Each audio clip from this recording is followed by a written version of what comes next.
The Stars and Stripes show is brought to you by the U.S. Embassy.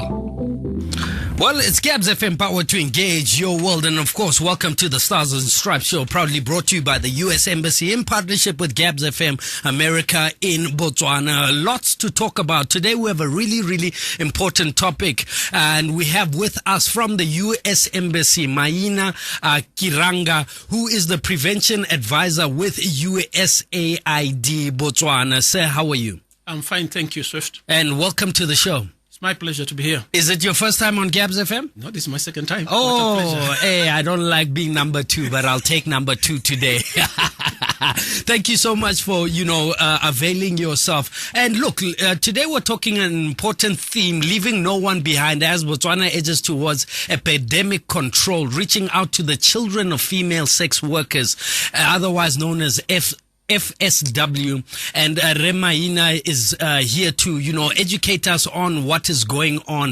It's a very important topic. I've actually never thought of female sex workers and the extension of who they are being their children. I've actually never considered that, dynamic of an ecosystem, the dynamic of a family ecosystem, and how that works. So thank you so much. And, I'd like to also applaud the work that you're doing in the HIV and AIDS space. I think that's an important element of our society that we take for granted. I think because there's been so many innovations in HIV and AIDS, we tend to forget about it. So thank you so much, Mr. Maina. Let's get straight into it, okay? Let's start here. During the World AIDS Day on December 1st, 2022, His Excellency, the President shared preliminary results of Botswana AIDS Indicator Survey. From the survey report, we learned that Botswana has reached 98 on the UN AIDS first track targets, which is a major milestone. Whether we like it or not, that is something that we got to make noise about. We've got to celebrate. And of course, it's an important achievement for all Botswana. So congratulations to you. Is it time to shift focus from HIV and AIDS to other diseases and priorities, in your opinion? I don't think it's yet time. Okay. If you look at 95, 98, 99, and 98, it means that this country still has HIV infections, which are causing death every year. Okay. It might be exciting to talk about COVID now, but if you look at the leading cause of mortality, HIV still contributes quite a number of deaths to the population of this country. Seriously? So it is still critical. A lot of people are dying from diseases which are associated with being HIV positive, like TB, which is the leading cause of death. Yes. If you look at cancer, is another cause of mortality. Okay. Among people living with HIV, women living with HIV and AIDS, cervical cancer is quite a problem. So we don't only look at issues of ARV, we also look at mortality and morbidity. Of course. So we should not forget. And when you talk about the great numbers you talked about, there are people we did not bring into speed. When we talked about the general population, you realize we have the key population.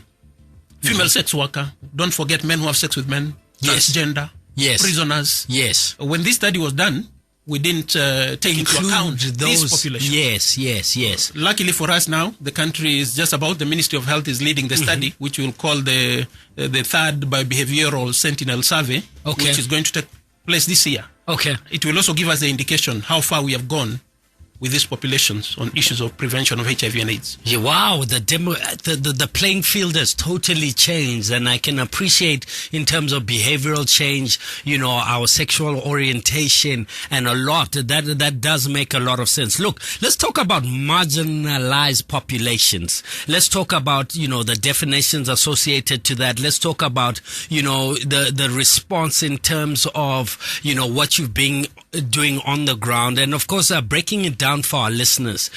You mentioned some of those populations, rightfully so, but who are the key populations? Who are the priority populations, if for lack of a better word?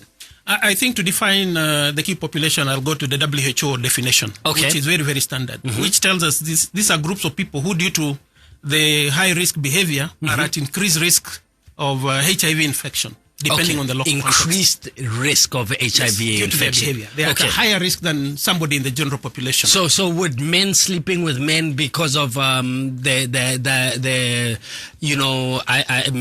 are very sexually promiscuous? Would that be a fair analogy? First, let's not use the word promiscuous. We'll be talking about stigma. And that is a judgmental call. When you start saying somebody is promiscuous, it assumes that if you are sexual, you are better than the one you're calling promiscuous. Okay, fair enough. So we'll be talking around about stigma. Yes. So if people's preference is to have sex with other men, that's their choice. Yes, but absolutely. it puts them at an elevated risk.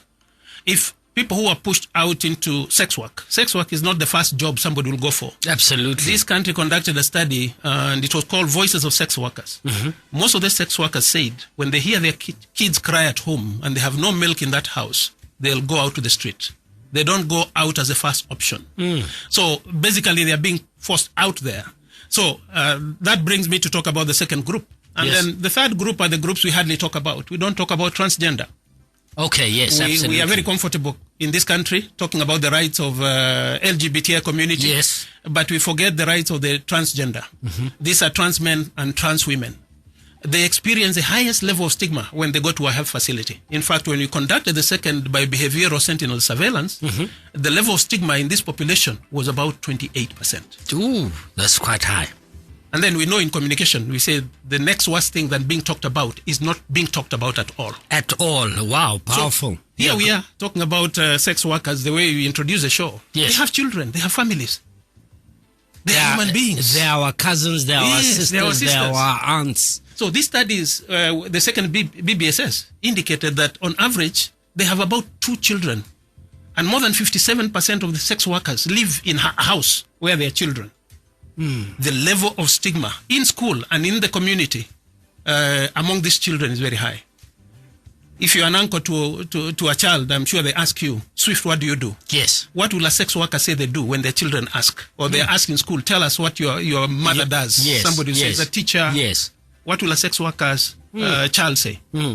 So they experience a lot of stigma. Many of them, because of the nature of sex work, people move away from home to other districts. They are left with their grandparents. So they don't receive adequate care, which they should be receiving. We realize that only 57% of children of sex workers have been tested for HIV. So here we are talking about 95% of the people know their HIV status. But among the children of sex workers, we are only saying only 57% know their HIV status. Okay. So these are the population we are saying we are leaving behind. We have been very kind in our African context to talk about orphans and vulnerable children. Yes. We forgot these are not orphans, but they are very vulnerable. And that brings us to the second definition of who are vulnerable. And then after that, I'll talk about other priority population. Let me ask you, in line with HIV and AIDS and some of your strategies, do you guys include an element of the psychology, the element of family counseling? Because that dynamic seems that a very, very sensitive space to talk to play in, especially in terms of the psychology of people. We work with very, very knowledgeable partners and sub-partners. Okay. And I'm happy that one of the sub-partners, you'll be calling them in, Silence Kills. Yes. We work with the EPIC program, and part of the well-being of the person is not only disease. Yeah.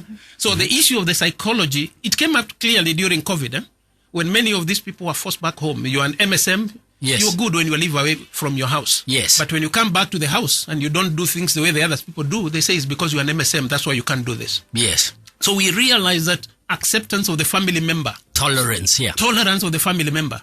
It is a first entry point. So in this country, luckily, more than 80% of the MSM have already come out of the closet to their family. And their family members know their sexual orientation. Yes. To us as a first burden. So there is even family counseling. Quite a number of time, when you hear that your child does not conform to what you believe a standard, you start getting worried. I think you're the first person who needs counseling. Very true. And you know, whether we like it or not, in line with being a more tolerant intolerant state. These are conversations that must be had. These are conversations that can no longer be had in the corridors of darkness. We need to shed light on these conversations because, whether you're infected, you're affected in some way, shape or form, whether it is from the HIV epidemic point of view or from the psychological component of what family means. If you've just joined us, welcome. You're officially on the Stars and Stripes radio show, America in Botswana, talking about leaving no one behind. And it's an important conversation to have as Botswana edges towards epidemic control, reaching out to children of female sex workers. Maina, let me ask you this question. Stigma. I think one thing we've got to define exactly what stigma is, because even when I unconsciously use the word promiscuous, I was thinking I'm, politically correct and I'm within, the sentiments of protecting and acknowledging different components of, people and populations. Just firstly define stigma, and I'd like you to define it in such a way that, we may not realize that we may have or be practicing stigma without even realizing it.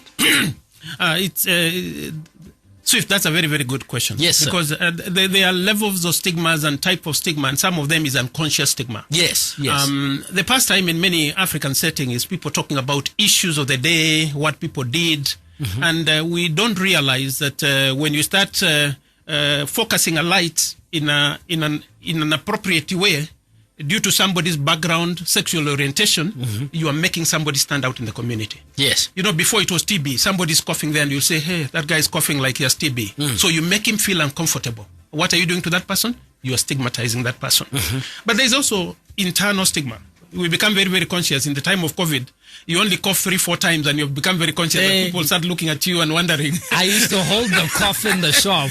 I could feel it. I said, stay down there. That's true. So for once, people learned how to hold their cough. I didn't know it was possible because you used to say you couldn't hide your cough. Yes. Because you'll stand out. Making somebody stand out, and stigma leads the next step after stigma. When you let somebody stand out due to some nature of what they do or their sexual orientation, the next is discriminate.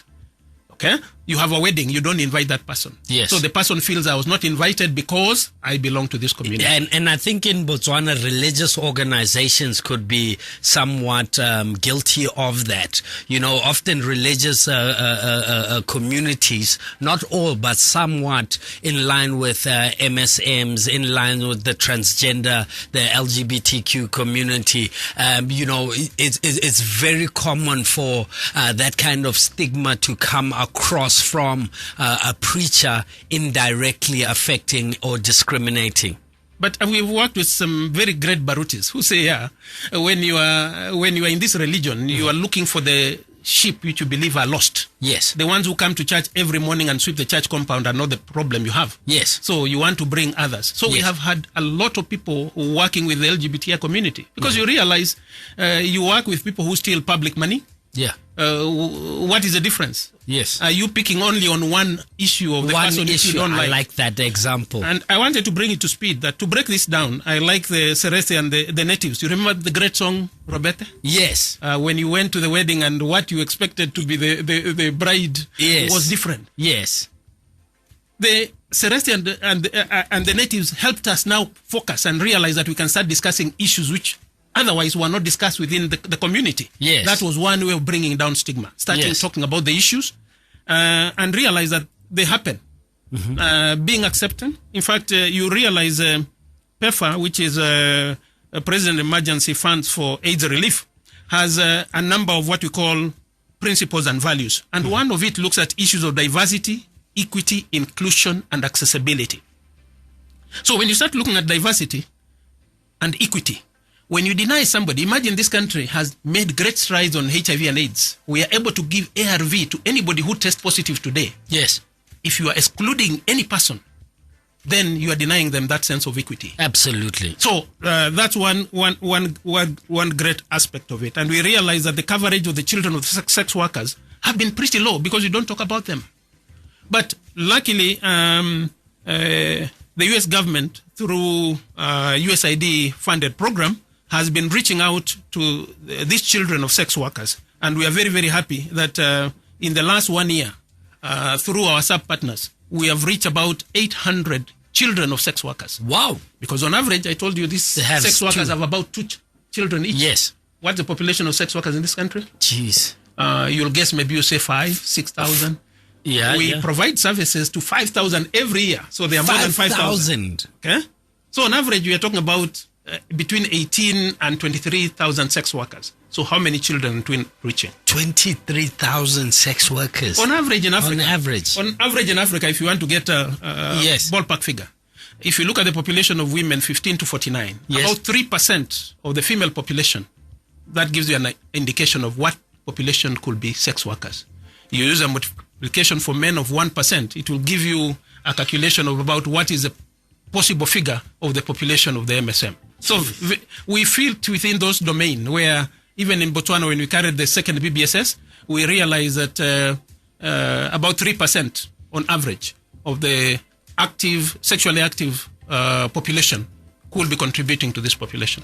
Well, if you'd like to be a part of this conversation, feel free to call us on 395-6962. Shed light on, your experience. Shed light. We're discussing Botswana's move towards epidemic control, reaching out to children of female sex workers, otherwise known as FSW. And of course, if you're wondering, who am I speaking to? I'm speaking to the U.S. Embassy's Maina Kiranga, who is the prevention advisor with USAID Botswana, talking about this important topic of our society. Or send me a WhatsApp message on +267 395 6962. Look, let's continue, Prof. Botswana became the first African country to receive the certificate on elimination of mother-to-child transmission of HIV and AIDS. And I think that is an important element of or success that must be celebrated. The World Health Organization awarded Botswana the silver tier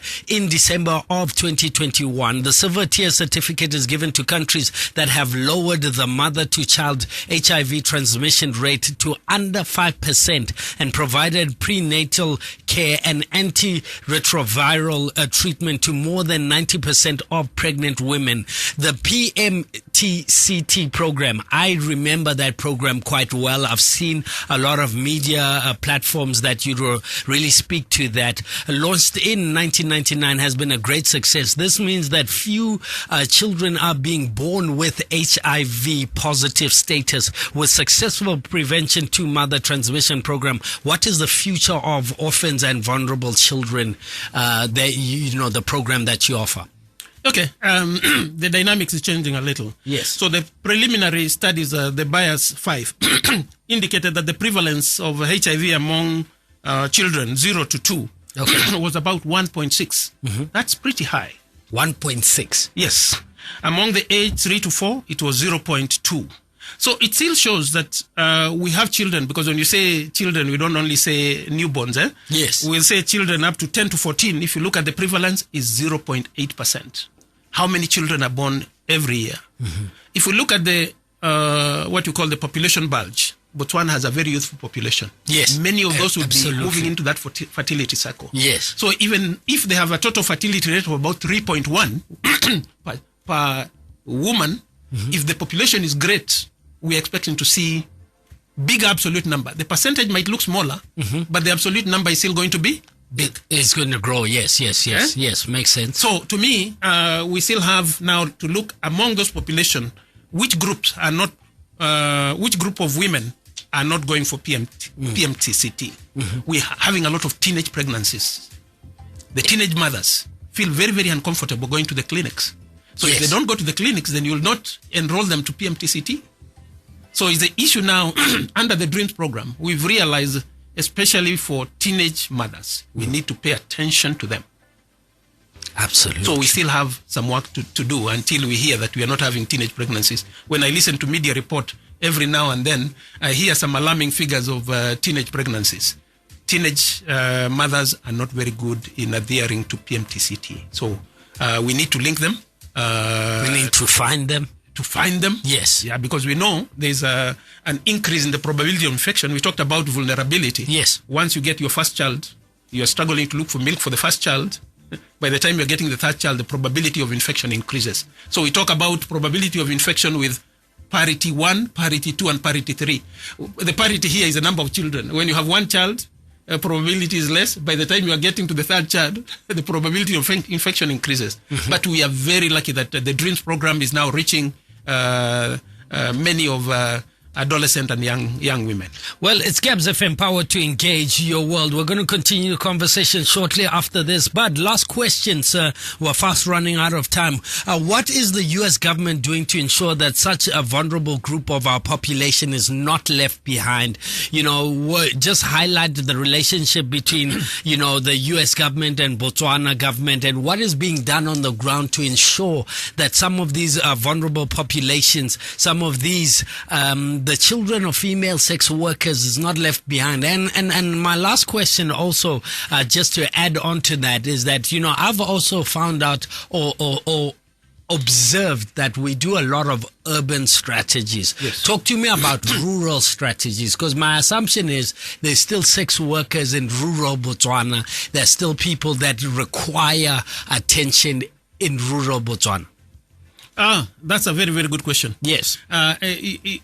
I need to bring it to you that our implementing partners have reached the small shake place where we sell the local brew, because we've realized the level of infection out there in the shake is higher than the depots, your upmarket pubs in Haberone. And you know those places. So in leaving no one behind, that is where we are going. We are going to rural areas to make sure that all the hotspots, we call them hotspots, even those local depot, we are able to reach the women in those areas. Wow. You asked about the issues of dealing with it in the long term. The issue of the voice, you know, raising the voice. The groups themselves to be able to raise their voice. I call it agency. Yes. If you are living with HIV and AIDS, you should belong to groups. And when you hear that the drugs are not there, ask groups. You should not wait for an organization to go and say, when are we going to get these drugs? Yes. We have quite a number of groups in this country which are the voices of the sex worker. You have heard of Nkaikela, you have heard of Sisonke, you have heard of the Bonella. So they are giving voices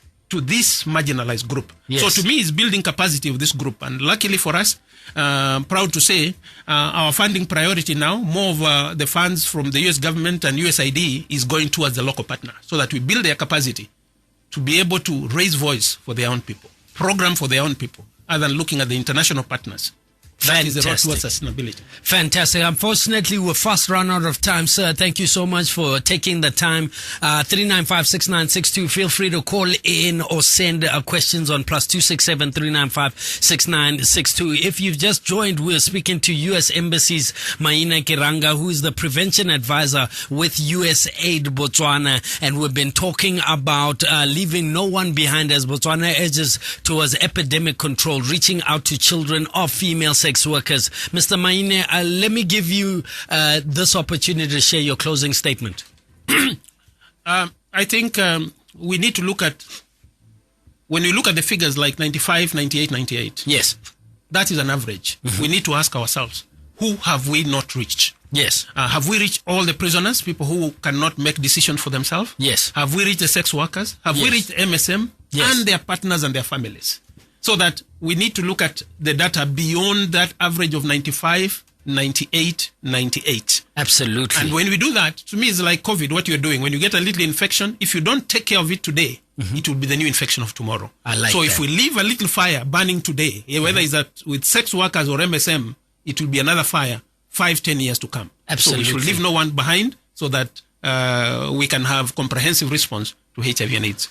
Gabs FM Power to Engage Your World. Kings and Queens, we're going to continue conversation. Thank you so much. That was the Meet America policy discussion, talking about leaving no one behind, and it's an important conversation. Please spread the word. As WhatsApp comes in, I like the way your guest is putting facts and sense into the discussion. My question is sex work now an industry where our children can be tutored to excel in it? That's a very Swift, that's a good question. Throw me off guard. Sex work has no dignity, and we don't support and we don't encourage people to get to sex work. Yes. It's just a reality. It's an economic reality. Yeah, so we need to go upstream, and there are a lot of program upstream, and that's why I'm talking about Dreams, which is building resilient girls. Yes. We are giving them sources of income which are alternative to that. Yes. So that we don't only deal with, the results. Yes. We are looking at how do we deal with upstream issues like retaining girls in school. Deal with GBV. Why do girls drop out of school? Teenage pregnancy. How are we dealing with it? Yes. Because most of the sex workers are people who have one child, who have been pushed out of home. Yes. So it's not a dignified job. So tell the person who is asking this question, none of us will encourage anybody to go to sex work. But it's a reality we have to live with. Absolutely. Kings and Queens, we're fast running out of time, unfortunately. I think we're going to revisit this conversation in line with sex work and, the components and the interdependent variables when it comes to sex work and the family unit. Thank you so much for sharing some light on it. And we're going to continue the conversation shortly after this. The Stars and Stripes show is brought to you by the U.S. Embassy.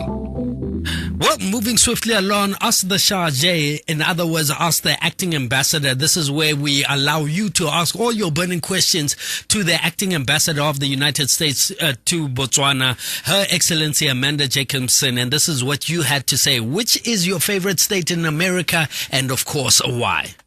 Well, that's a very tough question, especially as there's so much geographical diversity in the United States. But I think I have to say that Wisconsin is one of my favorite states, as it's where I was born and where I have a lot of family. Wisconsin is known as the dairy state. We are famous for our cheeses, one of my favorite foods, and we're very famous for our cows. I come from a family of farmers, and it's something I'm very proud of. Well, interesting enough, definitely dairy is one of my top priorities in life, or in the fridge. Let's move along swiftly. If you had to pick an American initiative program in the U.S. Embassy in Gaborone, what would it be and why that particular pick? Well, I'm just going to have to talk about two programs. There's so many amazing initiatives and programs at the U.S. Embassy in Gaborone. So the first one I'd really like to focus on is the Mandela Washington Fellowship, which has been going on since 2013. And to date, 121 Botswana have participated in this youth empowerment exchange. And this includes the former Minister of Investment, Trade and Industry, one of the youngest female ministers on the continent among our alumni. The Mandela Washington Fellowship empowers Botswana participants to effect positive change by enhancing their leadership skills, spurring entrepreneurship, strengthening civil society organizations, and connecting alumni with each other across the continent and in the United States. The second program that I really want to highlight is the Peace Corps. Peace Corps first entered Botswana in 1966, just 2 months after independence. And Peace Corps has provided volunteer teachers, health specialists, planners, and agriculture extension workers. Between 1966 and 1997, there were roughly 1,800 volunteers who served throughout the country. In 2002, President Moai met with President Bush to ask Peace Corps to return to Botswana to address HIV/AIDS. Since reopening in 2003, past and current volunteers now number 900. And we're super, super excited that Peace Corps is coming back to Botswana in September. Definitely, and Peace Corps actually provides us with, solid speciality skill sets. So thank you so much, Your Excellency, and thank you so much for always being available to answer questions. And if you'd like to ask the Charge or the Acting Ambassador any question, feel free to send me a WhatsApp on +267 395 6962. Send me a WhatsApp with all your questions, and we'll move along swiftly. In the building, I have none other than your favorite lady. We just heard the ambassador speak about the Yali program, and if you're wondering what is the Yali program, stay tuned, because the next segment is called Chasing the Dream, and personally, it's one of my all-time favorite. This is where you get to hear about all the educational opportunities that the United States Embassy offers through its Education USA office for prospective students, academics, and professionals. And of course, to bring this segment to light, and obviously she always brings a lot of energy and love, we've got Education Advisor, Wabile Tawu, from the U.S. Embassy Public Affairs Office to highlight some exciting new and upcoming opportunities. How are you, my friend? I'm doing super good. Fantastic. How was your week? My week was very hectic, but it was lovely. Thank you to Ministry of Education, Southeast Region. Okay. I spent this week with the school counselors from Southeast, and so we're learning a lot about that job. And, they are our great partners in the educational sphere, so I just want to give a shout out. I did promise them that. Yes, no, thank you so much. And, Sharad, that's important work that you do, working with different stakeholders, both in the public, private sector, to say, guys, this is the goal that I have. Yeah. These are the diamonds that I have, the academic diamonds, the professional diamonds, or even the entrepreneurial diamonds, for lack of a better word. Talk to us what else you have in that diamond mine that you own. Fantastic. First and foremost, the Mandela Washington Fellowship. The deadline is coming up. It's September 13th. So please complete your application. But today, Swift, I come with another exchange program. Wow, another one. Yes, I'm a mother of goodies. Yes, I like that. All right, so the next program is actually, the exchange program is targeted Kobanemba University 3rd years and 4th years. Okay. Right? And so this one is called let me read it right? Yes. It's a study of the U.S. Institute on Civic Engagement for Student Leaders. So it is the famous SUSI. Mm-hmm. And this one, it targets student leaders who are doing their 4th year and their 3rd years. Nice. And so you spend 5 weeks in the United States. Yes. And it's a short-term academic program. Nice. And the purpose of it is just to, highlight and provide more details or provide more context for our leaders, skills and more resources. They can come back and maybe do something even within their host institutions. And this is them becoming leaders in their own spheres. And before you know it, we might actually have a female president. 100%. You get my vote at any time in any space. Let's say a student, Marwangwana, is listening. Their children or a child is in 3rd year or 4th year, one of the components that qualify in terms of academia. Yeah. How can they get a hold of you to get more information? What can they do to engage with your office to say, look, now I've got a child who qualifies, they're in 3rd year or 4th year. How do I go about doing that? Well, the beauty of it is that I'm dealing with a generation that is very techno-savvy. So fantastic. Go into our website, our U.S. Embassy website. You will find this opportunity there. Mm-hmm. And then if you need any more clarification, please do not be afraid to contact us. But with this one, you will have to email our Fulbright Botswana at state.gov. I'll repeat again, Fulbright Botswana at state.gov. If you don't get a response, but I doubt you will not get a response, and you just want to hear my voice over the phone, that's okay. You can actually call me at 76-604-864 or even WhatsApp. Between 7:30 and 5 o'clock, I will respond. Fantastic. And that's how we end that, chasing the dream. Thank you so much, my friend. And keep on doing it.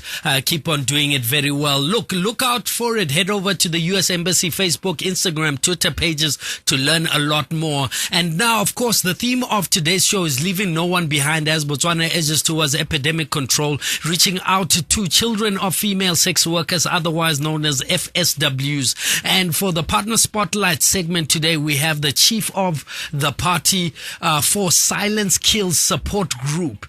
This is one that Mr. Maina did mention.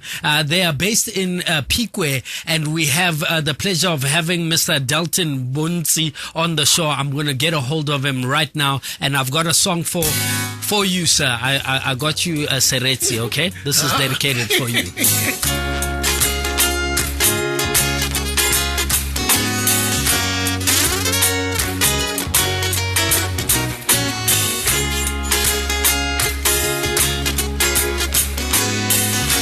Awitirang kwa kwanyana o retletse tsika joha o retletse motho gauteng motho thekale sesanya mme a re ga se mosadi koko wa re se ke botlodi bwa nta ya thoba lekile lwa se bona ka Mwitsibiri wa robete Abutiran kwa kwanyana banawe Abutiran kwa kwanyana rewanya Abutiran kwa kwanyana banawe Abutiran kwa kwanyana rewaza Abutiran kwa kwanyana robete chiwaga Abutiran kwa kwanyana It's Gabs FM, powered to engage your world. This one is Robert there by Sereti and the Natives. You know, whether we like it or not, we need to use music for positive change. We need to use music that, you know, sheds light on a number of issues. So salute, I take my hat off to Sereti and, of course, the Natives who are you, me, and I. Let's move along swiftly. Today, as rightfully said, the theme of the show is leaving no one behind as Botswana urges towards epidemic control, reaching out to children of female sex workers.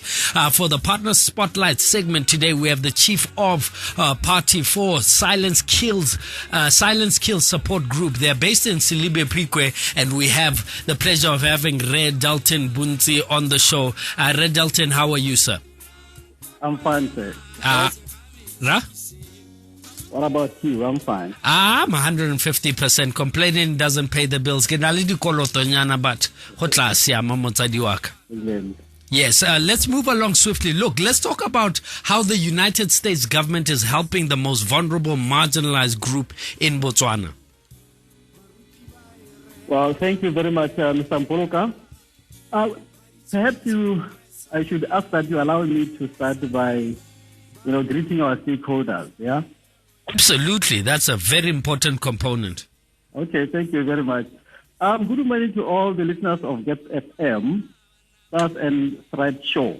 Yes, I would like to take this opportunity to recognize the presence of my mentor and role model. Yes. Maina Kiranga. He's in the building and listening to you. Thank you, sir. Certainly. Yeah, he has always been supportive of our program. Wow. From way back, say, 2010. So wow. Well. So that's 12 years ago. Wow. Yes. Thank you, sir. May I also recognize the organizers of the program? Yes. Who are tirelessly working around the clock to ensure that the work that we do is recognized. Such as Aisha and Ephraim of the American Embassy. He's here also listening to you. Ephraim, they're celebrating you, sir.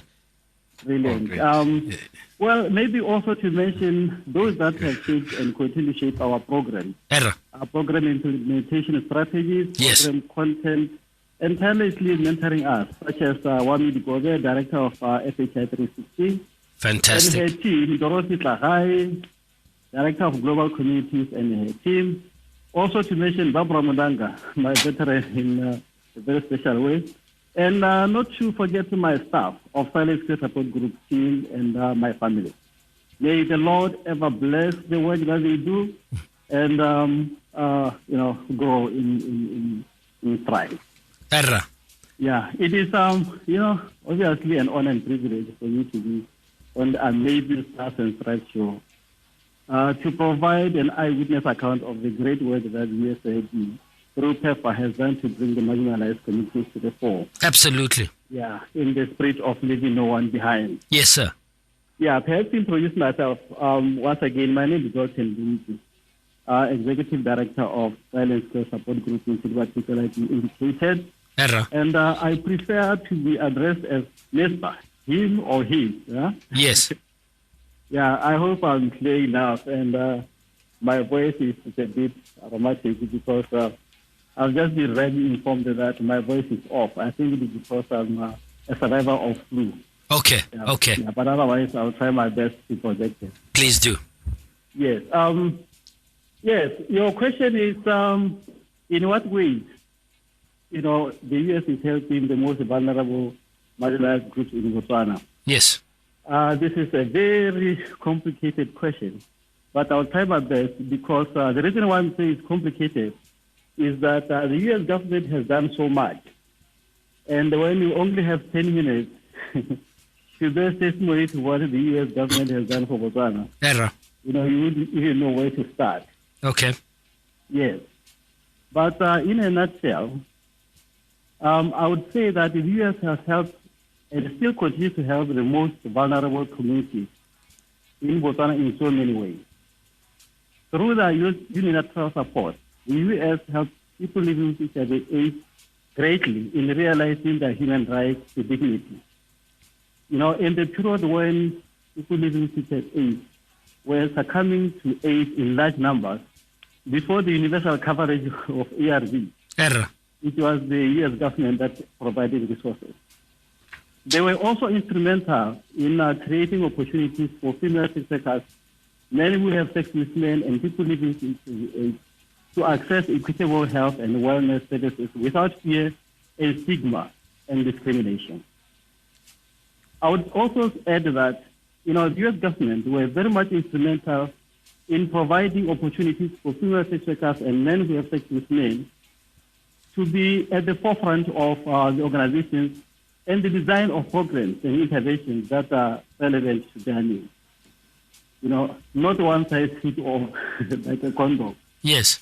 Yeah, they provided protective layered interventions like schooling, economic support, parenting, and violence prevention services, targeting the vulnerable adolescent girls and young women, as well as empowering adolescent girls and young women in order to build their resilience to HIV/AIDS.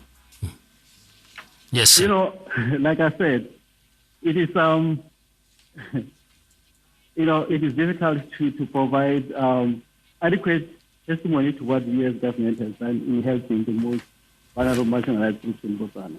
Yes. By no means, it's not an easy task because it is a law, and it's all in the public domain, if I may put it that way. However, it is trade knowledge, though, that the USAID, through PEPFAR, has funded a lot of health-related programs in Botswana, and of course around the world at large. But since my account is sort of that of an eyewitness, because I'm required to discuss our own HIV programs with an emphasis on how the U.S. is helping the most marginalized groups in Botswana, I venture perhaps to take you back in memory lane. Yes, sir. Well, it's Gabs FM, power to engage your world. If you've just joined us, welcome to the Stars and Stripes Show, America in Botswana, and we're having a conversation. Today's theme of the show is leaving no one behind as Botswana edges towards epidemic control, reaching out to children of female sex workers. And if you've just joined us, we're speaking to Red Delton Bunzi. He is a part of an organization called Silence Kills Support Group. Red Bunzi, let me ask you this question. What do you perceive to be the future of the most vulnerable, marginalized groups in Botswana? Should US aid and PEPFAR funding come to an end? Is it at a particular milestone where, such programming can continue without the contribution of organizations like USAID and PEPFAR? While the analysis of the health financing structure of Botswana looks gloomy, in the future without USAID PEPFAR funding, I'm happy to say that USAID PEPFAR funded programs had a vision for the sustainability of at least the gains achieved by their investment. Okay.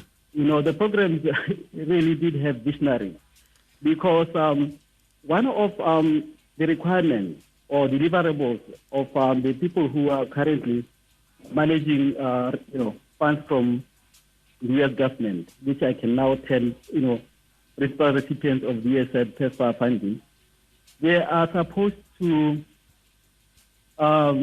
prepare KP-led organizations for direct funding.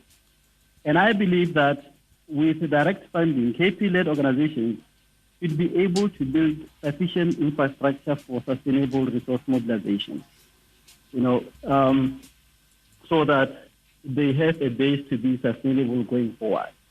So I think with that, KP-led organizations should be, sufficiently prepared. Yes, sir. Yes, sir. Absolutely. Sir, thank you so much. Let me ask you this last question. What would your parting statement and celebrating Botswana in line with what they're doing and receiving their education and awareness in line with HIV and AIDS?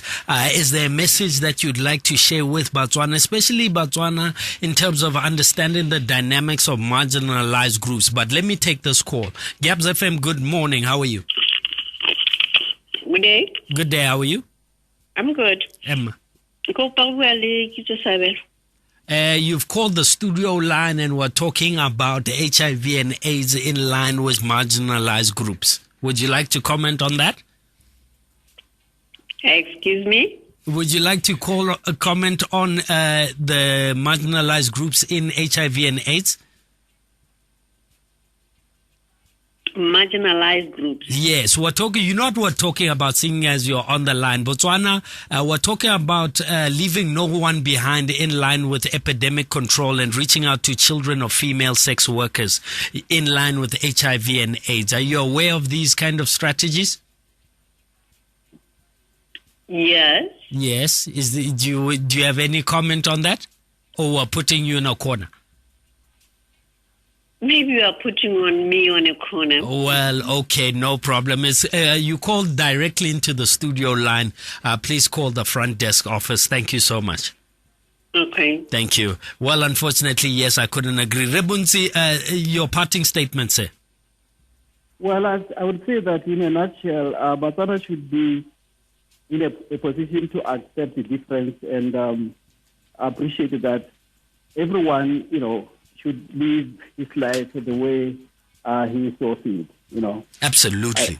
I think those would be my parting words. Thank you so much, sir. And your organization, Silence Kill Support Group, are you available on social media? We have just put up a website, but we have a Facebook. Okay, you've got a Facebook page.